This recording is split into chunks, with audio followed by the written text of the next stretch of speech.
স্ত্রী পঞ্চায়েত প্রধান আর স্বামী তৃণমূল নেতা, এলাকা ত্রাস, কারোর জমি দখল, কারোর দোকান থেকে তোলাবাজি, আবার প্রেমিকার জন্য তৈরি করেছেন বিশাল বাড়ি। পূর্ব বর্ধমানের জামালপুরে চাঞ্চল্যকর অভিযোগ ফিরোজ শেখের বিরুদ্ধে, তিনি যদিও তা মানতে নারাজ।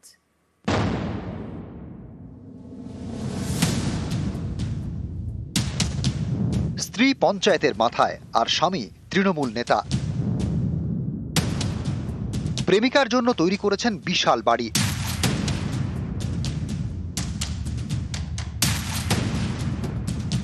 অভিযোগ, গ্রামের বেশ কয়েকজনের বিঘার পর বিঘা জমি দখল করে রেখেছেন, সব মিলিয়ে প্রায় কয়েকশো বিঘা।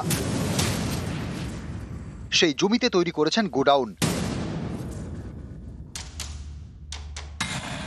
অভিযোগ, জমি দখল করে তৈরি করেছেন জিমও।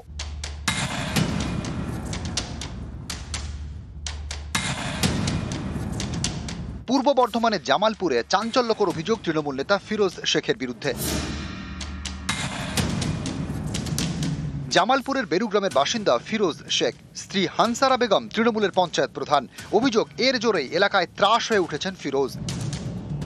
এ অভিযোগ, কারো দোকান থেকে জোর করে জিনিসপত্র তুলে আনেন, টাকা চাইতে গেলে হুমকি, কারো আবার আবাস যোজনার টাকা থেকে 20,000 টাকা তোলা নিয়েছেন। ফিরোজের ভয়ে কাঁটা জামালপুরের গ্রাম।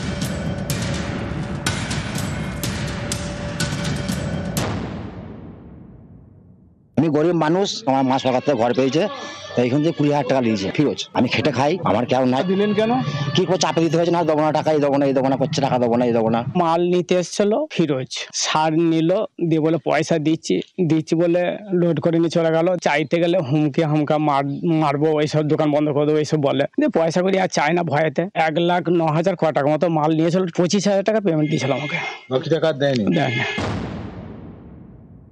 সম্পূর্ণ মিথ্যা অভিযোগ, ভিত্তিহীন অভিযোগ। আমার বই তো আমার প্রেমিকা, আবার প্রেমিকাকে আমার গায়ে কাদা ছড়াতে চাইছে ওই মানুষগুলো, অপপ্রচার করে যাতে ওকে দমানো যায়। ঘটনাটা ঠিক জানি না, আমি খবর নিয়ে দেখবো, যদি সত্যি হয় তাহলে দল নিঃসন্দেহে ব্যবস্থা নেবে।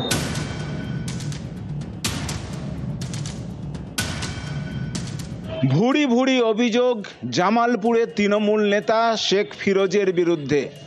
দলের জেলা নেতৃত্ব তার বিরুদ্ধে তদন্ত করে ব্যবস্থা নেওয়ার আশ্বাস দিয়েছে, কিন্তু যারা অত্যাচারের শিকার সেই গ্রামবাসীরা, তারা কি তাদের জমি টাকা ফেরত পাবে? ক্যামেরায় সন্দীপ পালের সঙ্গে শরদিন্দু ঘোষ, নিউজ 18 বাংলা, জামালপুর, পূর্ব বর্ধমান। সিবিআই এ অনাস্থা, রাজ্য পুলিশে আস্থা। সিবিআই নিয়ে বিস্ফোরক বিচারপতি তীর্থঙ্কর ঘোষ। সিবিআই তদন্তের নামে কিছুই করে না বলে অভিযোগ পর্যবেক্ষণ বিচারপতির। খেজুরিতে বিজেপি কর্মী মৃত্যু মামলায় সিবিআই কে তোপ, সেই ছবি আপনাদের সামনে আমরা রাখছি। 12ই জুলাইয়ের ঘটনা। 12ই জুলাই যে সময় সেই প্রোগ্রাম চলছিল, সেই সময় 2 বিজেপি কর্মীর মৃত্যু।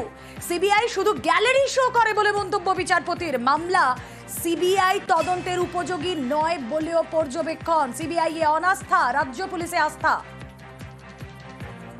কথা বলবো, অর্ণব হাজরা থাকবেন আমাদের সঙ্গে। 2 বিজেপি কর্মীর মৃত্যুর ঘটনা, সিবিআই তদন্তের নামে কিছু করে না বলে পর্যবেক্ষণ বিচারপতির। খেজুরির ঘটনা, খেজুরিতে বিজেপি কর্মী মৃত্যু মামলায় সিবিআই কে তোপ, সিবিআই শুধু গ্যালারি শো করে। কথা বলবো, অর্ণব হাজরা প্রতিনিধি রয়েছেন আমাদের সঙ্গে।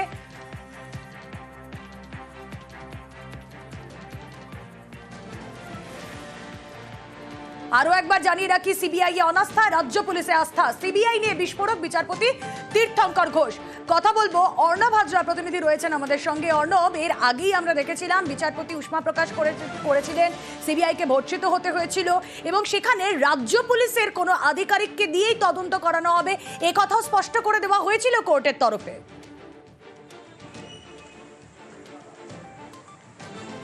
একেবারে তাই। এবং আজকে যেটা সবথেকে গুরুত্বপূর্ণ, যেটা মানুষের মনের কথা, মানুষ যেটা বারবার প্রশ্ন তোলে, সেটা চলার পথে, মানুষের কথাবার্তায়, পাড়ার মোড়ে আড্ডায়, সেই কথাগুলি কার্যত আইনের বা এজলাসের মধ্যে আইনের পরিধির যে শব্দবন্ধ হয় তার মাধ্যমে আজকে সরাসরি বলে ফেললেন বিচারপতি তীর্থঙ্কর ঘোষ।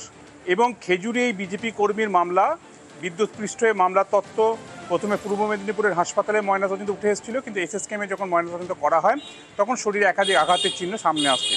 এরপর বিচারপতি তিনি নিজেই বলেছিলেন এই খেজুরি বা পূর্ব মেদিনীপুর পুলিশের ওপর তদন্ত আর নয়, কলকাতা পুলিশ অথবা অন্য কোনো এজেন্সিকে তদন্ত করার কথা তিনি ভাবছেন, কিন্তু সিবিআই তিনি ভাবছেন না। আজকে সরাসরি পরিবারের তরফে বলা হয় রাজ্য পুলিশের উপর তাদের আস্থা নাই, তারা সিবিআই তদন্তই চান। এরপরই বিচারপতি তীর্থঙ্কর ঘোষ তিনি বিস্ফোরক মন্তব্য করে বসলেন। তিনি বললেন সিবিআই এই মুহূর্তে তদন্তের কিছুই করে না, সিবিআই কার্যত একটা গ্যালারি শো করে, অর্থাৎ পুরোটাই শো অফ, দেখানো তদন্ত হচ্ছে, তদন্ত চলছে, একটা ট্রায়াল পর্ব। এবং তিনি এটাও বললেন সিবিআই এই মুহূর্তে গ্যালারি ফোর্সে পরিণত হয়েছে, অর্থাৎ তারা ওই দূর থেকে একটা এজেন্সির মতো কাজ করে। এবং এই মামলার যে মেরিট রয়েছে তাতে তিনি মনে করছেন ডিআইজি সিআইডিকে দিয়ে তার নেতৃত্বে সিট তদন্ত এবং আদালতের নজরদারিতে যদি তদন্ত হয় এক্ষেত্রে পরিবার একটা সুবিচার পেতে পারে বলে আদালত মনে করছে। কিন্তু সিবিআই তদন্তে তিনি তার পরিষ্কারভাবে তার আস্থা নেই এবং সিবিআই এর উপর তিনি ভরসা করছেন না। আদালতে সেটা বিচারপতি তীর্থঙ্কর ঘোষ আজ স্পষ্ট করে দিয়েছেন। আর শিলিগুড়ির দিকে নজর রাখবে এবার ফের শিলিগুড়িতে সোনার দোকানে চুরি, ক্রেতা সেজে সোনার দোকানে চুরি, 10টি সোনার হার চুরি দুষ্কৃতীদের।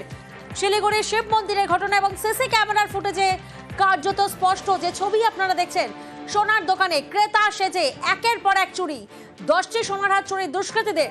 শিলিগুড়ির শিব মন্দিরের ঘটনা।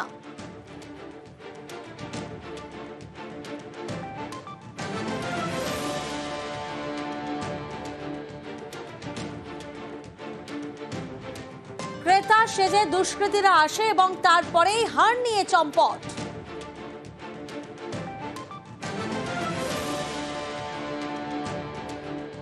পার্থ প্রতিনিধি আমাদের সঙ্গে রয়েছেন। পার্থ, সিসি ক্যামেরার ফুটেজে কার্যত স্পষ্ট একের পর এক 10টি সোনার হার চুরি করে দুষ্কৃতীরা। পুলিশের তরফ থেকে কি কি পদক্ষেপ নেওয়া হচ্ছে বা কি জানা যাচ্ছে?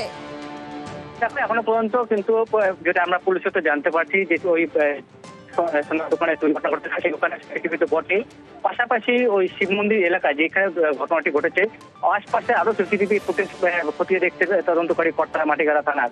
কেননা যে দুষ্কৃতীরা যখন সোনার গয়না নিয়ে পালিয়ে যায় এবং যখন তার টের পায় স্বর্ণ ব্যবসায়ী ততক্ষণে কিন্তু এলাকা ছেড়ে চলে যায় ওই দুই দুষ্কৃতী এবং স্বাভাবিকভাবে আশপাশে যে সিসিটিভি ফুটেজ আছে সেগুলো সংগ্রহ করছে তদন্তকারী কর্তারা। তবে এখনো পর্যন্ত কোথেকে এসেছিল বা কোনো বহিরাগত কোনো লিঙ্ক রয়েছে কিনা এখনো কিন্তু পুলিশ এই বিষয়ে স্পষ্ট নয়।